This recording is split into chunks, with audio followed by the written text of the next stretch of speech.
देखिए कौन सा चैप्टर पढ़ेंगे हम, चैप्टर नंबर 2। ये BCR है या BCK है जो हम पढ़ रहे हैं? ये कौन से सिलेबस के साथ है? इकोनॉमिक्स के साथ या लॉ के साथ? इकोनॉमिक्स के साथ। ठीक है, अब ज़रा ध्यान से समझना। इस पूरे चैप्टर को 2 कैटेगरी में डिवाइड किया गया है। पहली कैटेगरी जो इस चैप्टर की है वो है कॉमन सेंस। आप एक क्वेश्चन को पढ़ेंगे और आपने 12वीं तक एक पढ़ाई की है, आगे बात समझ में, उसके बेस पे आप इसके आंसर लिख सकते हैं। और इसमें 60% क्वेश्चन जो है वो कॉमन सेंस के हैं। आगे बात समझ। उसके बाद यहाँ पर क्वेश्चन आएंगे इस चैप्टर के, मतलब फाउंडेशन के। तो जब मैं आपको क्वेश्चन कराऊंगा तो आप बताएंगे मुझे कि ये कैटेगरी फर्स्ट का है, ये कैटेगरी सेकंड का है। क्या ये बात समझ में आ गई?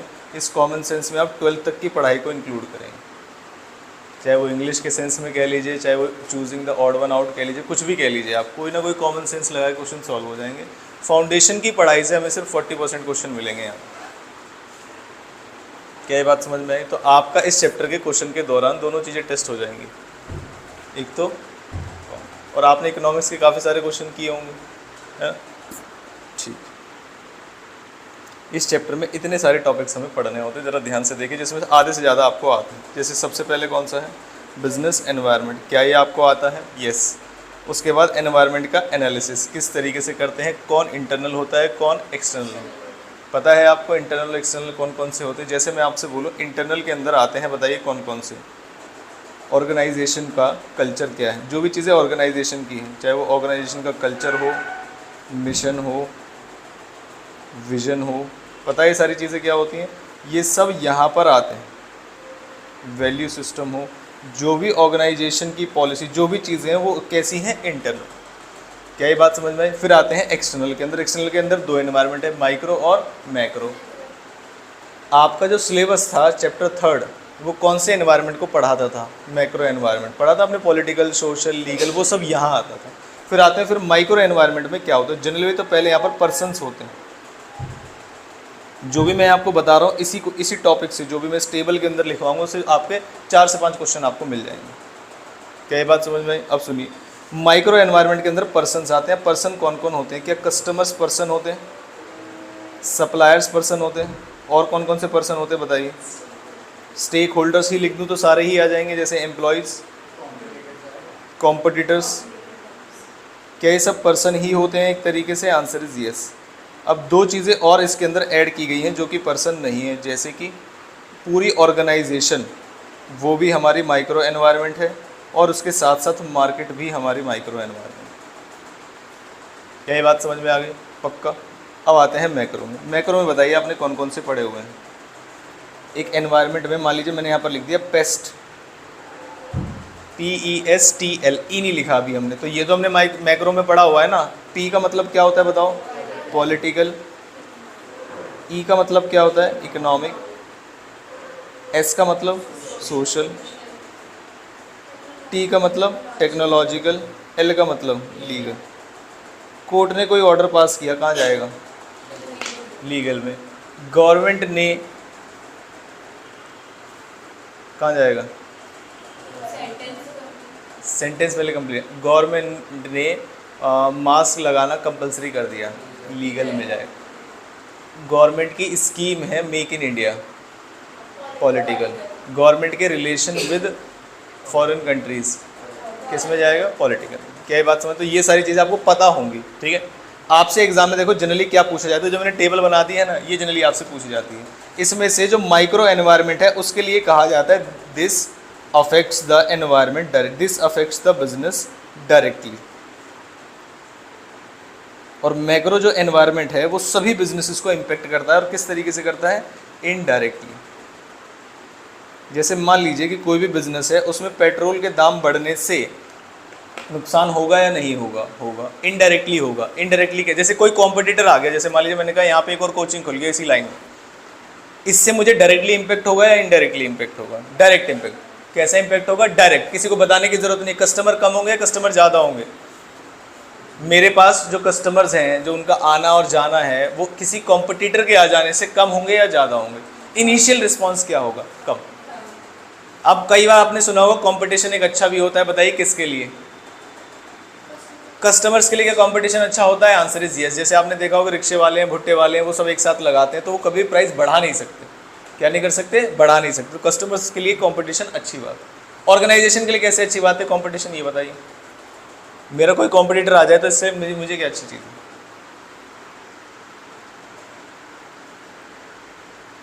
क्या मुझे और ज़्यादा तैयारी करनी पड़ेगी, और ज़्यादा अपनी स्ट्रेंथ को मजबूत करना पड़ेगा, अपॉर्चुनिटीज़ को देखना पड़ेगा और कोई भी लूप होल नहीं छोड़ना पड़ेगा, अपनी तैयारी ज़्यादा हो। क्या ये बात समझ में? ये एक ऑर्गेनाइजेशन को फ़ायदा है। फिर मान लीजिए मैंने कहा एक कोचिंग खुल गया साइड में, ठीक है, उसने बहुत बड़े लेवल की एडवर्टीजमेंट की और बहुत दूर दूर से बच्चे आए, इससे मुझे क्या फ़ायदा होगा? अगर वो वहाँ पर सेटिस्फाइड होंगे, अगर वो वहाँ पर सेटिस्फाइड होंगे तो ये मेरे लिए नेगेटिव चीज़ है। लेकिन अगर वो ट्रायल बेस पे मान लीजिए बच्चे पढ़े 1 महीना 2 महीना 3 महीना और जैसा रिजल्ट एक्सपेक्ट कर रहे थे वैसा नहीं आया, तो ये मेरे लिए क्या हो जाएगा? अपॉर्चुनिटी। क्या हो जाएगा मेरे लिए? अपॉर्चुनिटी। आओ जल्दी आओ, लेट क्यों हुए ये बताओ और गेट बंद करो। गेट बंद कर दीजिए। लेट क्यों हुए? लेट क्यों हुए? ट्रैफिक। अरे ये तो यहाँ वाले बच्चों के लिए भी था। ये पेस्टल बता दिया मैंने आपको एल तक। तो बताओ ई का मतलब क्या है? ई का मतलब क्या है यहाँ पर? एनवायरनमेंट। तो जो भी एनवायरनमेंट में चेंज होंगे, तो मेरे बिजनेस को डायरेक्टली इंपेक्ट कौन करता है? कौन सा एनवायरनमेंट है जो डायरेक्टली इंपेक्ट करता है? एक्सटर्नल का माइक्रो एनवायरनमेंट। अब वो सब क्या करेंगे? वो लाइन लिखेंगे कि micro environment of internal environment affects the business directly, और पूछेंगे आपसे राइट और wrong, choose the wrong answer, choose the correct answer. तो पहले पिक्चर पूरी क्लियर होनी चाहिए कि किस किस के अंदर आ रहे हैं। क्या ये बात? अगर आपसे पूछा जा रहा है कि ऑर्गेनाइजेशन में अपना मिशन विजन वैल्यू स्टेटमेंट से चीज़ क्या आ रही है, तो कौन सा एनवायरनमेंट चेंज हो रहा है? Internal environment. कौन सा एनवायरनमेंट? इंटरनल। क्या ये बात समझ? तो कई बार कन्फ्यूजन होती है इंटरनल और माइक्रो को लेके। अगर ऐसा लग रहा है डायरेक्टली इंपेक्ट कर रहा है तो गलती से बच्चे आंसर कौन सा एनवायरनमेंट लिख देते हैं? इंटरनल। लेकिन वो इंटरनल नहीं होगा, क्या होगा? माइक्रो। क्या ये बात समझे? और माइक्रो कौन से एनवायरनमेंट के अंदर आता है? जबकि दिमाग में ऐसा लगेगा हमें हमारे जो एम्प्लॉयज है तो हमारी ऑर्गेनाइजेशन के अंदर है, तो किसके अंदर जाने चाहिए? ये मैंने आपको समझा दिया पर्सन से। 12th में है, एज इट इज है, कुछ भी दिक्कत नहीं है। अभी तक तो मैं 12th वाला ही कर रहा हूँ। इसमें जो मैंने कॉमन सेंस लिखा है ना यहाँ पे, ऐसे मान लेना 12th और प्लस उसके साथ कॉमन सेंस। तो इस कैटेगरी का जो भी क्वेश्चन होगा वो तो आप गलत कर ही नहीं सकते। और जब ये चैप्टर पढ़ा दूंगा फिर आप गलत करो तो वैसे पिटोगे। क्या ये बात समझ में आए? तो इस पूरे चैप्टर को पढ़ाने के साथ साथ आज ही इसके 50 MCQ हैं जो हम सॉल्व करेंगे। क्या ये बात समझ में आ गई? जल्दी से पढ़ेंगे इसको। फिर आता है strategic response to business environment. ये है जो आप इसके अंदर नया पढ़ेंगे कि ये एक नया क्वेश्चन है, उसमें से आपको 1-2 क्वेश्चन मिल सकते हैं एग्जाम के अंदर। क्या ये बात समझ में आ गई? पक्का। तो पहले मैं जल्दी जल्दी से इन सब को पढ़ा रहा हूँ, हालांकि ये सब आपको आते होंगे। उसके बाद हम किस पे चलेंगे? Strategic response to. ये एक बार भाई साहब एक डायग्राम देख लीजिए। एक बिजनेस एनवायरनमेंट होता है, पढ़ा है 12th में?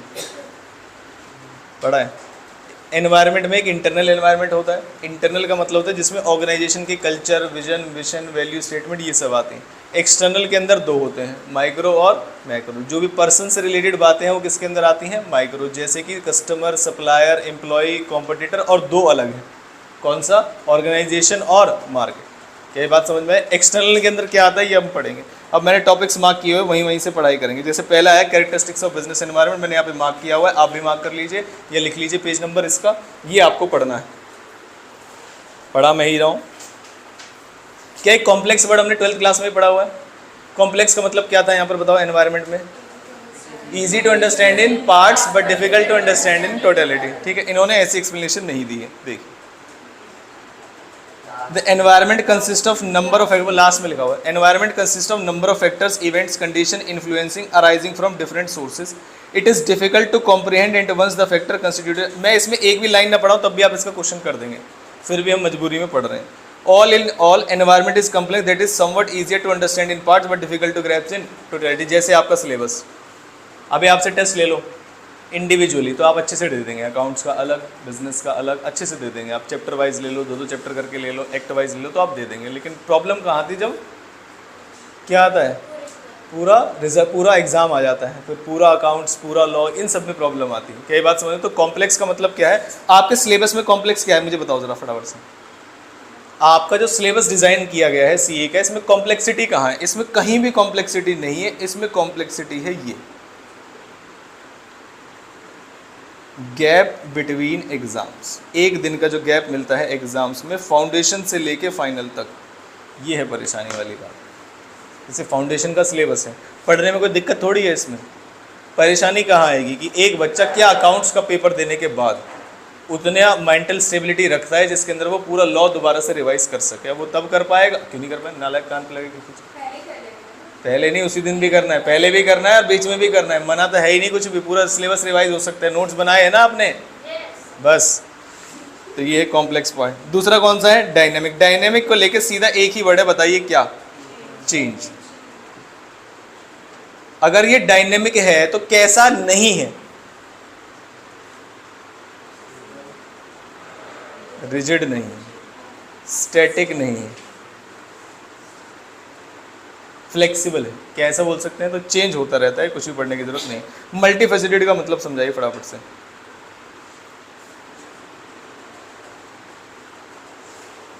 कल मैंने दिए थे ना पढ़ने के लिए, तो पढ़े होंगे आपने ईमानदारी से। मल्टीफेसिटेड का मतलब ये है कि एक चेंज ऑर्गेनाइजेशन के एनवायरनमेंट में किसी एक ऑर्गेनाइजेशन के लिए थ्रेट हो सकता है और दूसरे ऑर्गेनाइजेशन के लिए अपॉर्चुनिटी। जैसे कोरोना का आना, ये जिम वाले सेक्टर के लिए पॉजिटिव चीज़ थी या नेगेटिव चीज़ थी? पहले जिस समय आया था नेगेटिव चीज़। क्या चीज़ थी? नेगेटिव। सभी बिजनेसेस के लिए क्या थी?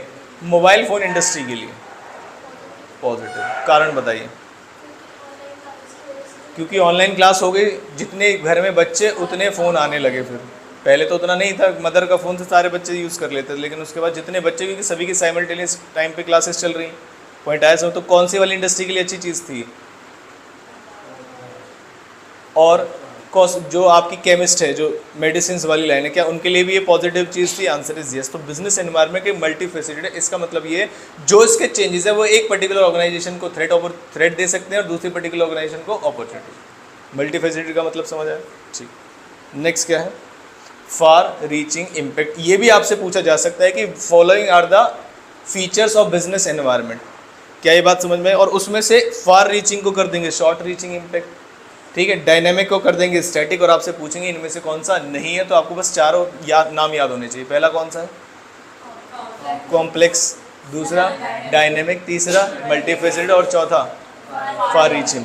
ये पता है आपको एनवायरनमेंट का जो चेंज, जो इम्पैक्ट आता है वो कैसे आता है? Far reaching. क्या ये बात समझ में आई? ठीक। जहाँ जहाँ मैंने मार्क किया है वहाँ वहाँ पढ़ना है। रिलेशनशिप बिटवीन ऑर्गेनाइजेशन और एनवायरनमेंट का मतलब क्या होता है? इससे क्या होता है? इधर देखिए क्या कर रहे हैं हम इसमें? Exchange of information and resources मिल रहे, बात खत्म हो गया। एनवायरनमेंट से हमें, जैसे रॉ मटेरियल हमें एनवायरनमेंट से मिल रहा है, वर्कर्स हमें एनवायरनमेंट से मिल रहे हैं, सारी चीज़। जैसे मान लीजिए ये सब चीज़ें हमें कहाँ से मिली? डेस्क कहाँ से मिले? डेस्क वाले की दुकान से बनवाए हमने। उसे कहाँ से मिले? जंगल से पेड़ काट के लाए। क्या ये बात? तो क्या ये सारी चीज़ें हमें एनवायरनमेंट ने ही दी है? यस। जहाँ जाए हमें टाइम लगाने की ज़रूरत है, हम वहाँ वहाँ टाइम लगाएंगे और कहीं भी टाइम नहीं लगाएंगे। फिर आगे नेक्स्ट पॉइंट ये है, आपके एग्जाम में एक क्वेश्चन पक्का पक्का आना है इसमें से। इवेंट्स क्या होते हैं, ट्रेंड्स क्या होते हैं, इश्यूज़ क्या होते हैं, एक्सपेक्टेशन क्या होती है। जल्दी से मार्क कर लीजिएगा इसको कि आपके एग्ज़ाम में इंपॉर्टेंट है और एक क्वेश्चन ज़रूर आएगा इनसे।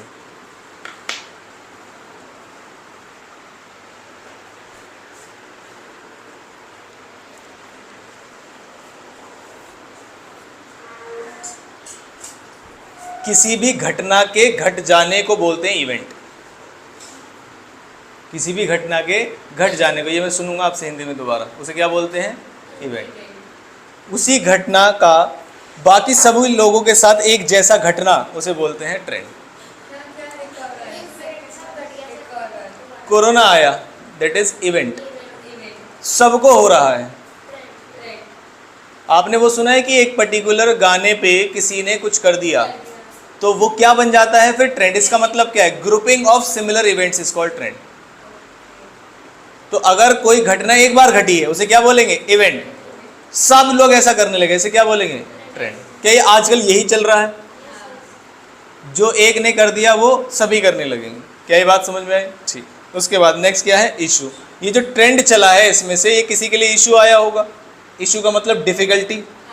इशू का मतलब क्या है? डिफिकल्टी। जैसे मान लीजिए कोई गेम है, गेम में गवर्नमेंट ने अनाउंस कर दिया, देखो गवर्नमेंट ने अनाउंस किया कि पबजी बैन है, ये क्या है? इवेंट। इससे इशू किसको आया? जो इससे रिलेटेड बिजनेसेस थे, ई स्पोर्ट्स वो भी वो कराता था, उनके शायद वो भी होते थे, टूर्नामेंट्स वगैरह भी होते थे, बहुत सारे लोग पैसे भी कमाते थे इससे। तो ये उनके लिए क्या था, इशू।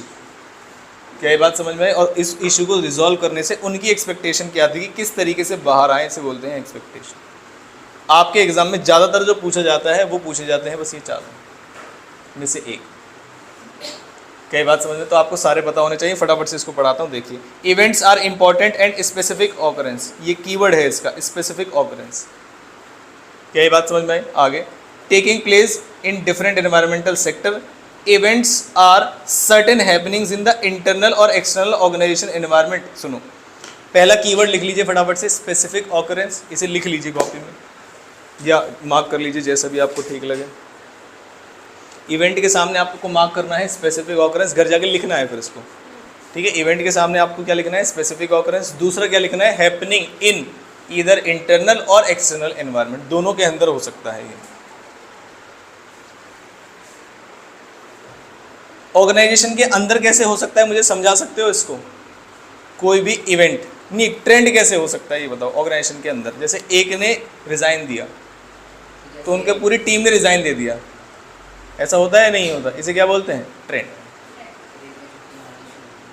बस किसी एक बच्चे को एक दिन तबीयत खराब थी तो या तो वो जल्दी चला गया या चली गई बहुत पहले,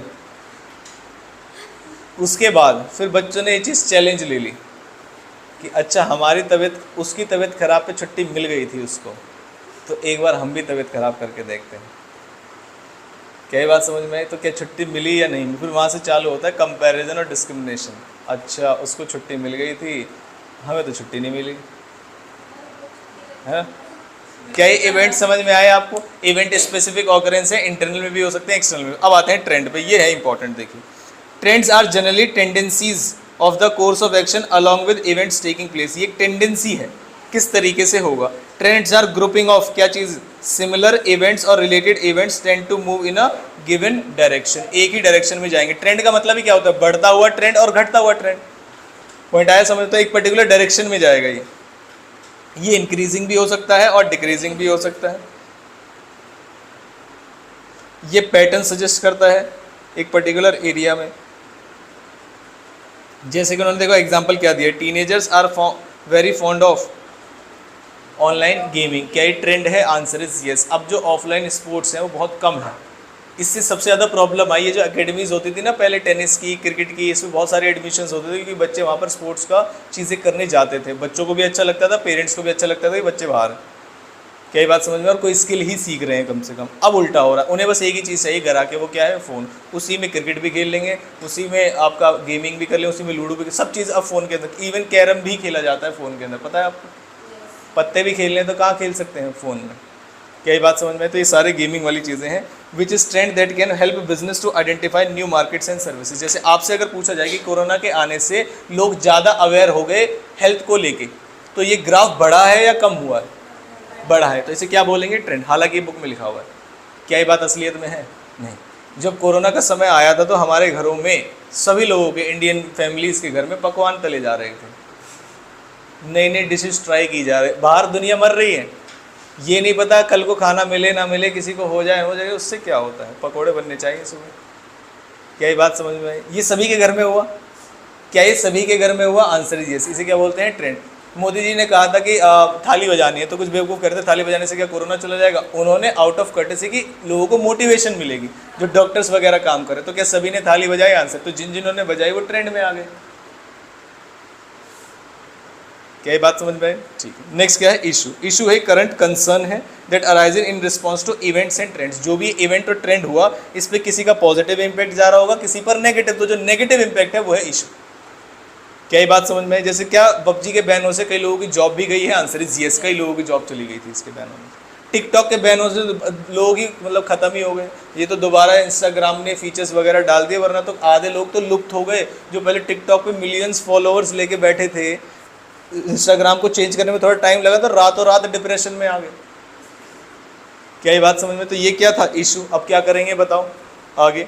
लास्ट क्या है? Expectation. Expectation the demands made by interested group in light of their concern for issue. कि ये जो इशू चल रहा है इसको रिजॉल्व करने के लिए हमारी क्या डिमांड है। फॉर एग्जाम्पल देखिए, From the above example of application developers, the expectation of the consumers can only be understood when one scans the environment, finds the consumer what actually wants, कि consumer को क्या चाहिए। और क्या मैं इसे मार्केटिंग कंसेप्ट बोल सकता हूँ? आपके क्लास 12th का क्या बोलते थे वो?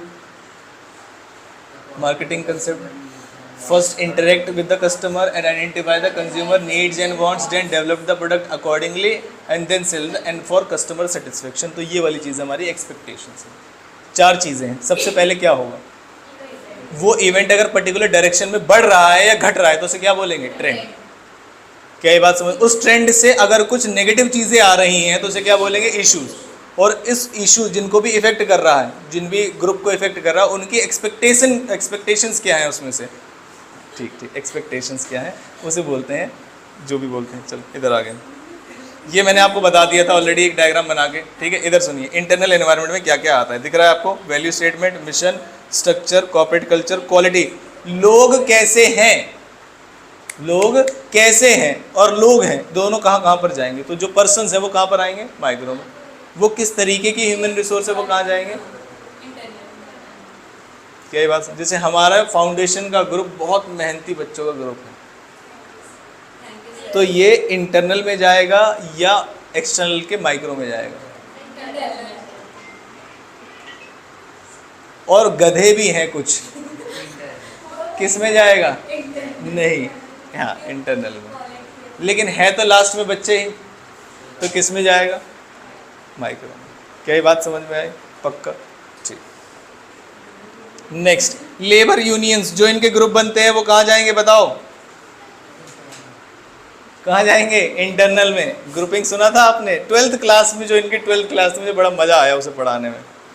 हर दूसरे दिन दोस्ती बदलती थी, हर दूसरे दिन डेस्क बदलना, है ना, कि पहले वो उसके साथ बैठ रहा, अब वो उसकी दुश्मन, वो उसकी दुश्मन, है ना। बहुत बड़े, अरे आपके नहीं और भी बच्चे थे ना डीएवी से। चलो ये कौन से थे? Labour unions. तो जो भी ग्रुपिंग होती है वो कौन से एनवायरनमेंट में जाएगी? इंटरनल एनवायरनमेंट में। आगे, physical resources, machinery, technological capability कहाँ पर जाएगी? हालांकि टेक्नोलॉजी वर्ड से आप जब भी टेक्नोलॉजी वर्ड आएगा वो आप किस में चले जाएंगे? External environment. टेक्नोलॉजिकल चेंजेस जो हो रहे हैं, लेकिन आपकी टेक्नोलॉजिकल कैपेबिलिटी क्या है? ये तो आपका इंटरनल एनवायरनमेंट। नहीं यही बात समझ? आगे, माइक्रो के अंदर कौन कौन से आते हैं? Organisation, customer, competitors, market, supplier, intermediaries. एक और आ गया इसमें, क्या ये भी पर्सन होते हैं? Answer is yes. ठीक है। अब आगे मैक्रो में, क्या ये हमने पढ़ ही लिया है? पेस्टल पढ़ें तो पी ये रहा, पॉलिटिकल, इकोनॉमिक, सोशल, और इन्होंने एक्स्ट्रा और बढ़ा दिए। क्या हमने टेक्नोलॉजिकल भी पहले ही बढ़ा हुआ है? नया क्या बढ़ाया है उन्हें? एक तो ग्लोबल और एक डेमोग्राफिक। क्या डेमोग्राफिक इंपॉर्टेंट है? Answer is yes. इसी से एथनिक वगैरह आपने पढ़ा होगा, ये आपके लिए बहुत इंपॉर्टेंट है, मार्क कर लीजिएगा इसको। डेमोग्राफिक क्या होगा ये सब आपको पता होंगे। अगर मान लीजिए मैंने कहा लोगों का इनकम लेवल बढ़ रहा है, किस में जाएगा? इकोनॉमिक। इंटरेस्ट रेट किस में जाएगा? कंज्यूमर के बाइंग पैटर्न्स, सोशल में जाएगा। कंज्यूमर के buying patterns and buying habits किस में जाएगा? सोशल में। लीगल पता है आपको, पॉलिटिकल पता है आपको, ये सारे एग्जांपल्स पता है आपको। ठीक, हम चलेंगे डेमोग्राफिक एनवायरनमेंट में बस। एक्सटर्नल एनवायरनमेंट में कितने एनवायरनमेंट होते हैं? 2। पहला एनवायरनमेंट माइक्रो, दूसरा एनवायरनमेंट मैक्रो।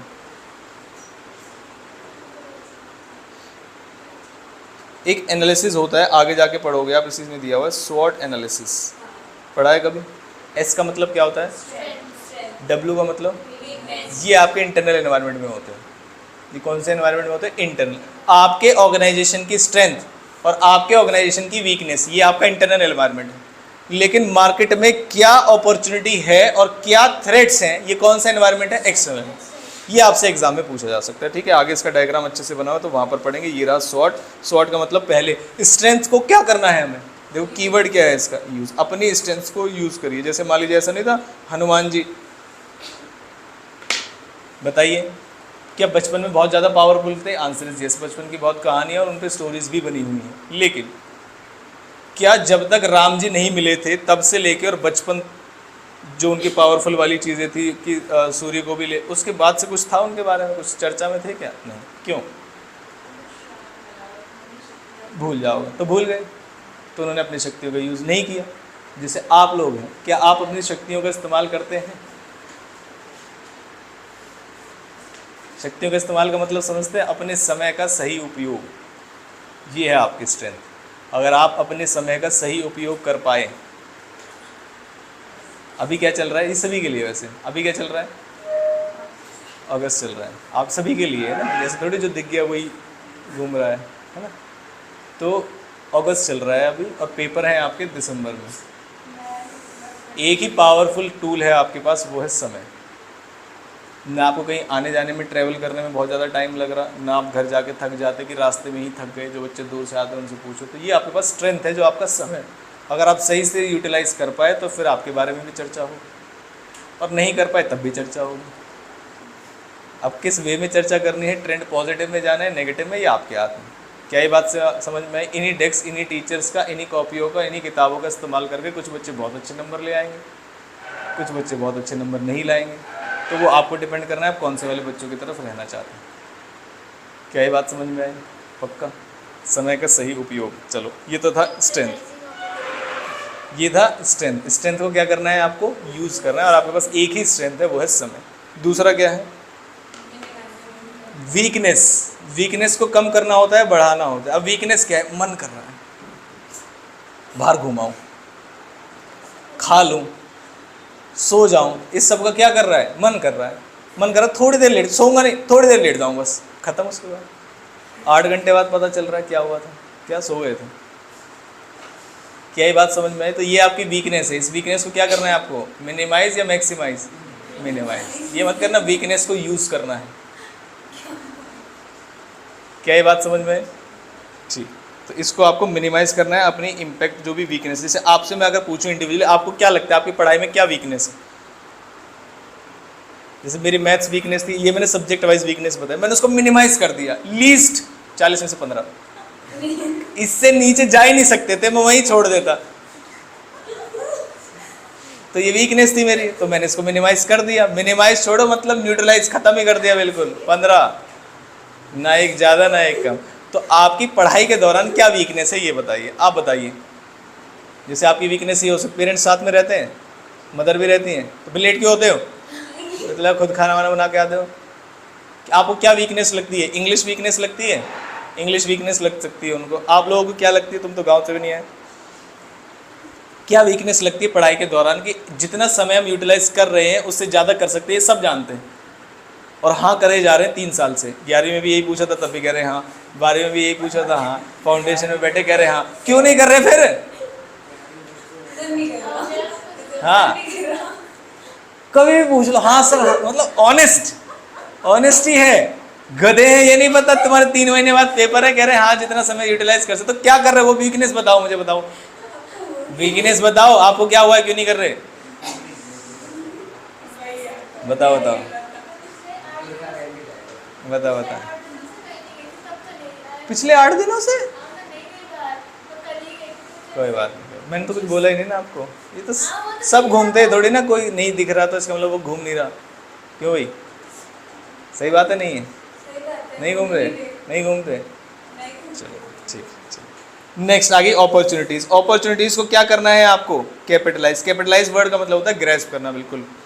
क्या ये बात समझ में आ गई कि ये वाली अपॉर्चुनिटी आई है, इसे हम छोड़ेंगे नहीं। जैसे आपके पास अपॉर्चुनिटी 2 आएंगी, पहला टेस्ट जो होंगे आपके, दूसरा जो एग्ज़ाम होंगे, कौन सी वाली कैपिटलाइज करनी है आपको? दोनों, दोनों, दोनों को कर देंगे। क्या ये बात समझ में आई? नेक्स्ट, उसके बाद थ्रेट्स को क्या करना है, न्यूट्रलाइज वर्ड सुना है आपने? तो बताओ क्या होता है। जैसे आपने कभी महाभारत देखी थी, महाभारत देखी है आपने? उसमें कभी कभी क्या होता था कि जो तीर छोड़े जाते थे उससे पहले वो थोड़ी प्रिपरेशन करते थे, आंख बंद करके ऊपर, उसके बाद उसके ऊपर कुछ पावर आ जाती थी। नहीं ब्रह्मास्त्र नहीं, वैसे भी थोड़े थोड़े थे, है ना। किसी के अंदर से 4-4 तीर जा रहे हैं एक साथ, किसी के अंदर से सांप जा रहा है, कुछ जा रहा है। तो जो सामने वाला था वो देखता था, अच्छा वो ऐसे करा, वो भी ऐसे करता था। फिर थोड़ी देर बाद लड़ के वो जो तीर होते थे उनमें से गायब हो जाते थे, उसे बोलते हैं न्यूट्रलाइज। क्या ये बात समझ में आई? खत्म तो दूसरा वर्ड होता है ना, फिनिश। न्यूट्रलाइज अलग होता है कि कोई चीज़ अराइज हुई उसे आपने न्यूट्रलाइज कर दिया। क्या ये बात समझ में आई? पक्का। जैसे मान लीजिए आप पानी पी रहे थे, बहुत ज़्यादा ठंडा था, तो आपने न्यूट्रलाइज किस तरीके से करेंगे, उसके अंदर नॉर्मल पानी मिला के या गर्म पानी मिला? क्या ये बात समझ? जैसे बच्चा बहुत ज़्यादा बाहर घूम रहा है, पढ़ नहीं रहा है, तो उसे न्यूट्रलाइज कैसे करेंगे? हाँ, घर में बांध दूँ। अब आते हैं माइक्रो वगैरह में। अब सुनो इधर इस वाले डायग्राम को देखो बस। माइक्रो एनवायरनमेंट के अंदर क्या है, आपकी स्ट्रेंथ और आपकी वीकनेस। क्या ये बात समझ में? और मैक्रो एनवायरनमेंट में क्या है, अपॉर्चुनिटी और थ्रेट। किसको यूज करना है, किसको मिनिमाइज करना है? अपॉर्चुनिटी का क्या करूं, कैपिटलाइज, और थ्रेट को क्या करूं, न्यूट्रलाइज। क्या ये बात समझ में आई? पक्का ये कीवर्ड्स आपको याद रखने हैं। ये जो माइक्रो एनवायरनमेंट है ये आपके बिजनेस को कैसे इफेक्ट करते हैं, डायरेक्टली। जैसे मैंने कहा ना, मन कर रहा है, क्या मन कर रहा है, जो भी मन कर रहा है, एक ही चीज का मन नहीं करता, पढ़ने का मन नहीं कर रहा। कुछ बच्चे घूमते नहीं, वो क्या कहते हैं, उनकी फिर मेरी मदर से बात होती है, मैंने कहा ये बच्चे क्यों, मैंने तो बाहर घूमते हुए भी नहीं देखे, ये भी नहीं करते, सर छत पे घूमते। मैंने कहा ये कौन सा घूमना होता है? कह रहे पता नहीं 5 बजे जाते, 7:30 बजे आते, क्या इधर उधर घूम रहे हैं, सन को देख के उसकी फोटो खींच रहे हैं। क्यों, वो क्या बोलते हैं उसको, अरे बाहर वो बादल की फोटो खींचने को क्या बोलते हैं, वो क्या लग रहा है, एस्थेटिक होता है, क्या होता है वो बादल। अब वो ट्रेंड बन गया, मतलब किसी को पता नहीं होगा इसका क्या मतलब है। वहां से वहां चांद जा रहा है, चांद आ रहा है, उसे जाने आने नहीं दे रहे, फोटो। हाँ, तो छत पे घूमना भी पाप है अगर टाइम वेस्ट हो रहा है। छत पे भी नहीं घूमते, बहुत बढ़िया। Consist of all the things affecting the business. इधर सुनो, इधर consisting of all the things affecting the business, ये आपके एनवायरनमेंट के अंदर आता है। एक डायरेक्टली इंपैक्ट करता है और एक ओवरऑल डायरेक्शन में ही इंपैक्ट कर देता है सभी को, ठीक है। नेक्स्ट आए हम माइक्रो एनवायरनमेंट। ये सभी इनके एग्जांपल्स है। वो कह रहे कस्टमर कौन है, ऑर्गेनाइजेशन, मार्केट कौन होती है, इंटरमीडियरी कौन होती है, ये समझा रहे हैं। ये माइक्रो के अंदर के डेमोग्राफिक आएगा, तो डेमोग्राफिक में कौन कौन से एग्जाम्पल है, इसमें खाली 2 एग्जाम्पल है, आगे जाके ज़्यादा एग्जाम्पल है, तो आगे वाले टेबल से पढ़ेंगे। ये है डेमोग्राफिक एनवायरनमेंट, अलग से मैंने बताया था आपको, यही पढ़ना पड़ेगा। ये है डेमोग्राफिक एनवायरनमेंट के चेंजेस। देखिए फटाफट से, पहला कौन सा है, ये आपके में कलर है या ब्लैक एंड वाइट है? इतने पैसे लेते हैं, पता नहीं क्या करेंगे। Changing age structure of the population, बताइए इसका मतलब क्या है? Changing age structure of the population, क्या मतलब है इसका?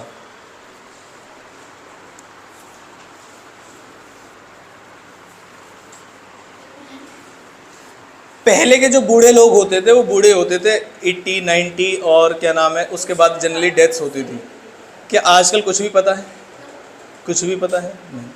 मुझे तो ऐसा लगता है कि जो आज की यंग जनरेशन है वो बूढ़ों से ज़्यादा थक जाती। क्यों थक गए? 2 क्लास ले ली, कैसे बैठ के।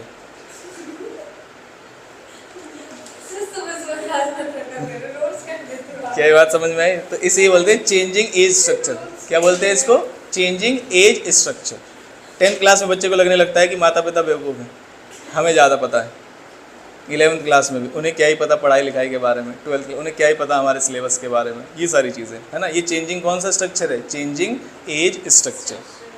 दूसरा, चेंजिंग हाउस होल्ड पैटर्न्स। पहले के हाउस होल्ड पैटर्न्स ये होते थे कि जो मेल है वो खेत में जाएंगे, काम करके आएंगे, फिर उनको वहीं पर लंच मिलेगा, घर आएंगे तो उनको लंच मिलेगा, उनको डिनर मिलेगा, फिर उनको पैर भी दबाए जाएंगे। ये था हाउस होल्ड पैटर्न पहले। अब उल्टा है, दोनों जॉब पे जाएंगे और रात को आके पैर दबाएंगे। कौन? दोनों। हाँ, नेक्स्ट कौन सा है? Increasing diversity. इंक्रीजिंग डाइवर्सिटी का मतलब क्या है कि पहले सभी के घर में ऐसा होता था, पहले सभी के लोग खेत में जाते थे, खेत में काम करते थे, और सभी। अब क्या है? डाइवर्सिटी है, कौन कोई जॉब कर रहा है, कोई रिक्शा चला रहा है, कोई साइकिल चला रहा है, अलग अलग नेचर है। कोई किसी के बच्चे यहाँ पर है ही नहीं, कहाँ है, विदेश में। पहले ऐसा थोड़ी होता था, सब आसपास यहीं घूम रहे। क्या करेंगे आगे जाके, क्या बनना है? खेत में काम करना है। पिताजी के साथ सुबह से वही किया है, वो 4 बजे जाते थे, हमें भी ले जाते थे, हम क्या करेंगे? यही करेंगे। क्या ये बात समझ में आई? नेक्स्ट, बेटर एजुकेटेड, मोर वाइट कॉलर और मोर प्रोफेशनल पॉपुलेशन अब आ रही है। जैसे पहले अगर आप जाओ तो पूरे गांव में एक वैद्य या डॉक्टर होता था, वही जानवरों को देख रहा है, वही इंसानों को देख रहा है, कोई एक कंपटीशन था ही नहीं। अब क्या ज़्यादा डॉक्टर्स हो गए हैं आपके पास? आप अभी गूगल करिए, आपके आसपास ही आपको 50 से ज़्यादा डॉक्टर्स मिल जाएंगे, आसपास 50+। क्या ये बात समझ में आई? तो ये क्या है कि अब जो है, जो कौन सी जॉब्स ज़्यादा दिखाई दे रही हैं आपको? White collar jobs as compare to other type. क्या ये बात समझ में आई? ठीक। नेक्स्ट क्या है? Geographic shifts in population. इसका मतलब समझाइए क्या होता है? 2 पॉपुलेशन होते हैं, एक अर्बन और एक रूरल। पहले गांव में लोग ज़्यादा रहते थे तो रूरल पॉपुलेशन ज़्यादा थी, अर्बन पॉपुलेशन कम थी। अब क्या होता है, अब शिफ्टिंग माइग्रेशन हो गया, रूरल वाले कहाँ शिफ्ट हो रहे हैं, अर्बन में। अब पहले क्या होता था, पूरे घर से एक व्यक्ति निकलता था शहर में पैसा कमाने, सैलरी मिलते ही वापस आता था, सभी लोगों को देता था, घर पे थोड़ा 1-2 दिन रहता था और चला जाता था। अब क्या हुआ, जनरली ऐसा समझिए, ये मैंने अपनी आंखों से खुद देखा है, पहले गांव से आएगा एक व्यक्ति कमाने, तो जो जॉब कर रहा है वो तो सही है, फिर उसकी शादी हो जाएगी तो जिनसे शादी हुई है फिर वो उनको ले आएगा, फिर जिनसे शादी हुई है उनके साथ साथ थोड़े दिन बाद उनका जो भाई है नकारा निकम्मा वो आएगा कि इसको भी कहीं फिट कर दो दिल्ली में। ऐसे करते करते पूरा खानदान यहाँ आ गया। फिर पेरेंट्स आ गए, क्यों, गांव में इलाज नहीं है। अब गांव में कौन है, खाली ज़मीन।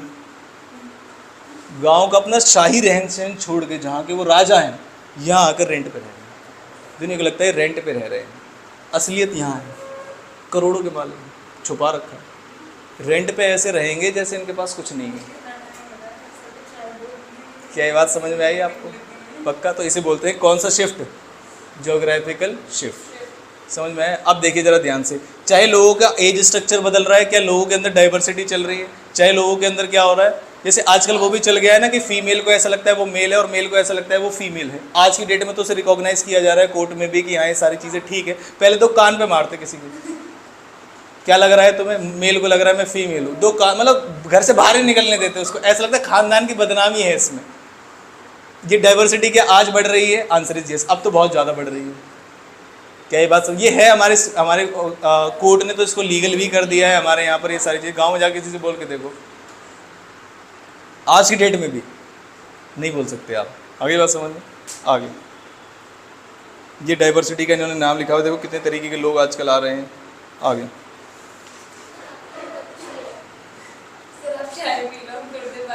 नहीं, अब मुझे आपसे पूछने वाला समय आ गया क्लास में, कौन सा? एक होती है कैपिटलिज्म, एक होती है सोशलिज्म और एक होती है मिक्स इकोनॉमी। यही पूछनी है मुझे आपसे, और इंडिया कौन सी इकोनॉमी है ये भी पूछना है। कैपिटलिज्म क्या होता है? प्राइवेट सेक्टर जहाँ पर लेते हैं, ठीक है। और दूसरा सोशल में गवर्नमेंट सारे फैसले लेती है, और मिक्स इकोनॉमी में इंडिया में दोनों मिलके फैसले ले रहे हैं।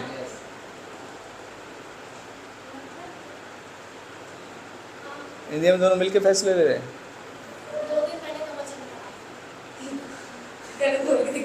हाँ, इंडिया में दोनों मिलके फैसले ले रहे हैं।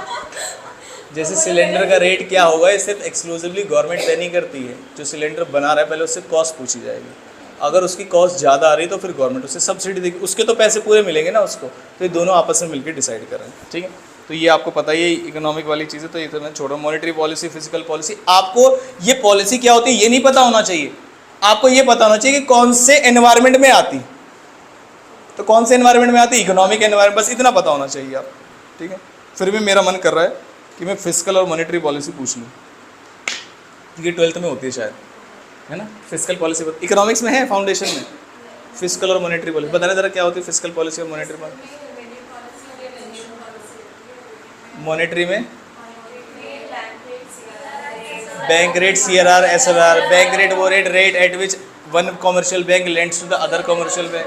CRR एक cash reserve, RBI lend, sorry, एक कैश रिजर्व रेशियो होता था, minimum amount of cash which must be maintained with. हाँ चलो, ये फालतू की चीज़ें थी हमारे सिलेबस में। इसका मतलब ये कि इकोनॉमिक एनवायरनमेंट, क्या ये बात समझ में आए? बस।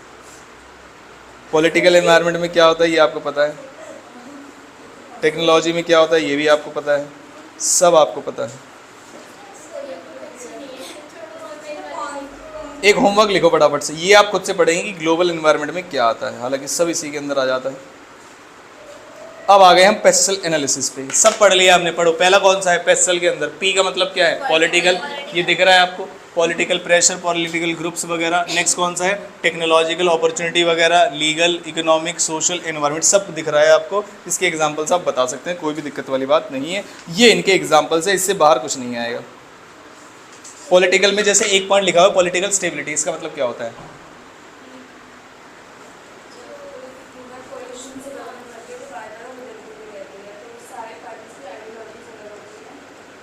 जैसे मान लीजिए कांग्रेस की एक आइडियोलॉजी थी, खुद भी खाओ हमें भी खाने दो। बीजेपी की एक आइडियोलॉजी है कि खाएंगे तो हम ही, अदरवाइज मेक इन इंडिया, स्वच्छ भारत अभियान, ये सब आइडियोलॉजी है उनकी। जैसे मान लीजिए यूपी गवर्नमेंट ने मेक इन इंडिया इनिशिएटिव लिया, इसकी वजह से काफ़ी सारी मैन्युफैक्चरिंग यूनिट यूपी में पहुंच गई। अगली बार यूपी हार जाए बीजेपी हार जाए यूपी में, तो क्या होगा? कांग्रेस आ गए, हो सकता है वो मेक इन इंडिया को जो सब्सिडी वगैरह दे रहे थे वो बंद कर दे, तो फिर मैन्युफैक्चरिंग वाले के लिए प्रॉब्लम आ गई। तो ये कौन सा एनवायरनमेंट होता है? पॉलिटिकल। आइडियोलॉजी, ये सारी चीज़ें लिख रखी है आपने, एक बार इसको रीड कर लेंगे आप, इससे आपका काम चल जाएगा। हम चले आगे, जो आज हमें पढ़ना है, जो फाउंडेशन के, अब यहाँ से फाउंडेशन का सिलेबस शुरू है। बाकी सारी चीज़ें आपको ऑलरेडी पहले से पता है। क्या ये बात समझ में आई? तो पढ़िए। ये है strategic response to the environment. अब स्ट्रेटेजिक रिस्पॉन्स क्या होता है, ज़रा ध्यान से देखिए।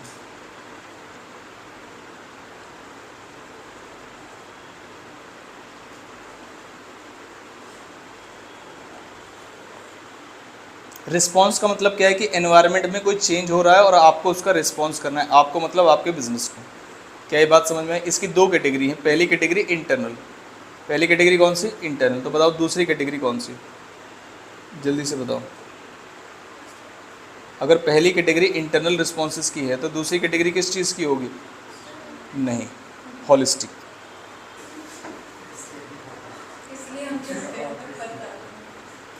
अब इसके अंदर 3 तरीके के रिस्पॉन्सेज हैं। देखिए, आपको जीवन में मान लीजिए मैंने कहा आगे बढ़ना है और अच्छा परफॉर्म करना है, तो उसके 2-3 तरीके, ऐसा समझ के चलिएगा इसको, ठीक है। पहले टाइप का बच्चा था, वो ये कहता था, मैंने कहा आपको मार्क्स ज़्यादा, सभी का पर्पज़ ये है कि स्कोर जो है किसी से कम नहीं रहना चाहिए।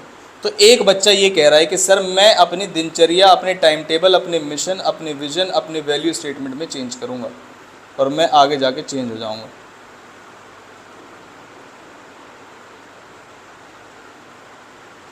क्या ये बात समझ में? ये पहले बच्चे की कहानी थी। इस बच्चे का नाम है मान लीजिए रामू।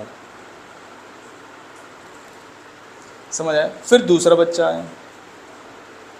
दूसरे बच्चे से ये कहा गया, कई बार क्या होता है ना, पेरेंट्स एक दूसरे के बच्चों को जानते हैं। क्या ऐसा आपके साथ है? 1-2 फ्रेंड्स के पेरेंट्स जो आपको भी जानते हैं और उनको भी जानते हैं। तो पेरेंट्स ये कहते हैं कि ऐसा, या तो पेरेंट्स बोलते होंगे या फिर बच्चों के अंदर खुद होता है कि बाकी किसी से ज़्यादा आए या ना आए, जो मेरे घर आ रहा है या आ रही है इससे ज़्यादा आना चाहिए। इसके बारे में पेरेंट्स पूछते हैं कि इसके मार्क्स कितने हैं। उसे बोलते हैं कॉम्पिटिटिव। क्या बोलते हैं उसको? कॉम्पिटिटिव रिस्पॉन्स, जिसमें आप अपने राइवलरी से कॉम्पिटिटिव एज लेना चाहते हैं। इसका मतलब मैं अपने कॉम्पिटिटर से अच्छा कर लूँ, बस बात खत्म। क्या हो रहा है उससे कोई लेना देना नहीं। ये क्या कहता था, मुझे किस पे ध्यान देना है? अपनी ऑर्गेनाइजेशन के मिशन, विजन और वैल्यू स्टेटमेंट। क्या ये बात समझ में आई? यहाँ पर ये बड़ी दिक्कत होती थी, क्योंकि मेरे जिस फ्रेंड के बारे में मेरे पेरेंट्स जानते थे, वो पता नहीं फर्स्ट क्लास से लेके एंड तक टॉप कर रहा था। पूरी बात मैं पेरेंट्स को बता नहीं सकता था कि उनके पिताजी भी टॉपर थे, उनके माताजी भी, पूरी फैमिली टॉपर्स की। पूरी बात बताता तो उसी घर में रहना था मुझे। अब वो क्या एक्सपेक्ट करते थे कि तुम्हारे मार्क्स भी इसी के बराबर या इससे ज़्यादा आने चाहिए। क्या ये बात समझ? तो मेरा गोल पूरे स्कूल से हट गया। मेरा गोल जो है वो पूरे स्कूल से हट गया, बस उसी से ज़्यादा मार्क्स लाने हैं, बस बात करता, इसी पे फोकस रहता, जिसमें सक्सेसफुल भी रहा, मैथ को छोड़ के। क्या बात? मैथ ने हमेशा मेरी हार कराई है 11th के बाद।